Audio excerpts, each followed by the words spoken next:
talking about? Y'all, VADA, ANALISA, and Mark. The fakest people on this damn show, in my opinion. Yeah, I'm trying to figure out what the hell is wrong with VADA. Can he not move his whole neck? He just always seems so stiff and constipated, and he's always got this goofy ass grin on his damn fucking face. I don't know. I know he worked in special ed, but I'm starting to think something about his weird ass. He's a little weird ass to me. I'm actually more excited. Now here it is. Mark, then these little hood rat broads and disrespected his wife. And he want to use this boy as a little project. Said, you know, in special ed, I give the kids 10 chances. So he's going to have to get like 10 chances. I'm excited to work with him. I'm like, you dumbass, sir.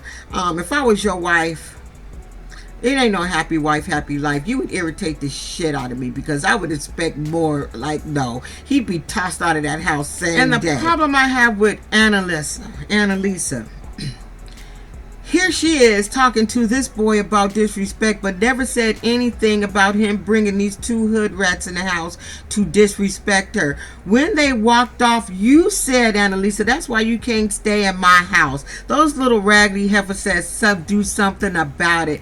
Bye, bitch. You ain't gonna say nothing to him about that, Annalisa. Like, I don't get this shit. He probably your damn nephew, and you guys on here playing so you can get a check and fix up that raggedy ass house in the inside that you probably just bought and trying to renovate. He had the nerve to sit on that lady's couch and say, what kind of man would I be if I didn't offer them a warm place to sleep? So she tell his ferret looking ass, I would like you to have a curfew, an 11 o'clock curfew, okay? I want 2 weeks of this shit. There's people out here in San Diego, they're called independent living homes. Some live in their homes, some don't, and they rent out rooms to them. They don't know these people from the can of paint, and I have conversations like this and always have to go in on my clients about curfews. It's like, what the fuck are you doing out at 11 o'clock at night anyway if you don't got a job or shit to do? All you out there doing is doing bullshit, and that's how I get down with them. Because what are you doing at 11 o'clock, sir? Unless you has got a job, you don't need to be nowhere at 11 o'clock. He need to get his... Actually, VADA tried to make it a week, and Annalisa said, no, we gonna make it 2 weeks to see if you could do it. You should be able to do 2 weeks. So VADA decides to take old boy to a damn hookah lounge, or I think he took VADA to a hookah lounge, so they could sit there and have some bro man talk. He feel like he could talk to VADA better than he could talk to VADA's damn wife, because he feel like VADA don't have a voice in that marriage, but VADA was very clear and said, I could talk when I want to talk. But right now, what I'm not going to let you keep doing is disrespecting my wife. So I'm glad he finally spoke up and said something, because I was going to go in on you, VADA, if you hadn't said nothing yet about this little ferret ass boy talking crazy and disrespecting your damn wife in your guys' house while you guys are providing free housing and meals to this little asshole. I'm just glad you did something. So at the end of that conversation, VADA told little ferret ass boy, you need to go there and apologize to my wife. I know my wife seemed like she hardcore and shit, but she not. She's sensitive, and you really hurt her damn feelings. And he was like, I know, but it was my first date out. And so he's like, yeah, I know women, she could be a cock blocker. And that's the thing with people like him. He feel like he gonna hug her, finesse her, try to get her guard down. But what is she losing? No matter what the fuck happens to you, she's still gonna have her goofy ass husband. She's still gonna have her home. She's still gonna have her shit. You the only one gonna be without shit, sir. Because they're not gonna be without each other. So who you finessing? You need to finesse a job, fucker.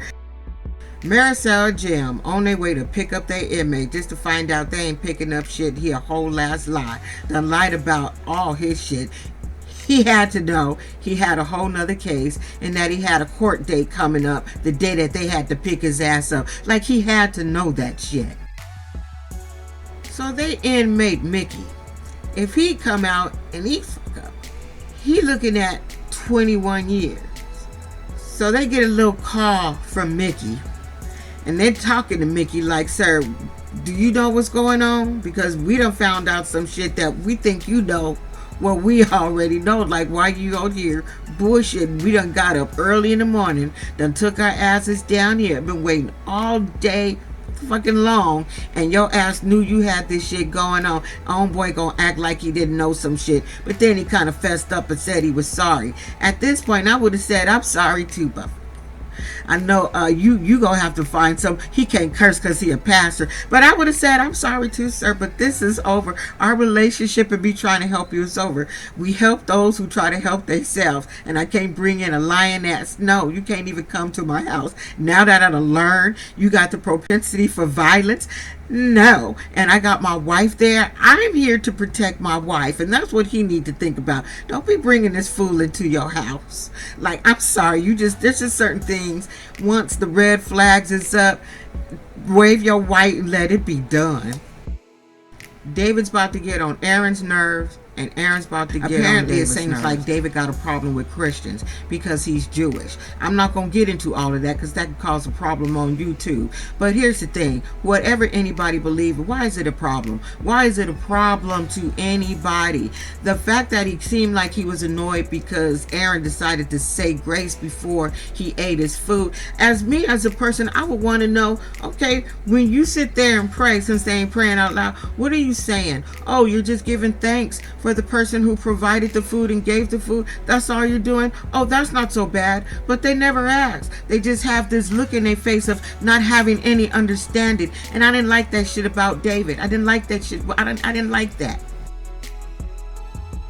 Now, my husband wasn't catering for a long time, so I was very, very surprised. I'm going to assume that David cooks in a whole separate kitchen. Now, sorry you guys, as I was editing, my computer started glitching and I couldn't cut their scene. So I'll try to catch up with the next episode, you guys. I do apologize. I got an old ass laptop. Anyway, don't be an asshole, y'all. I'll see y'all with something else later on. Bye.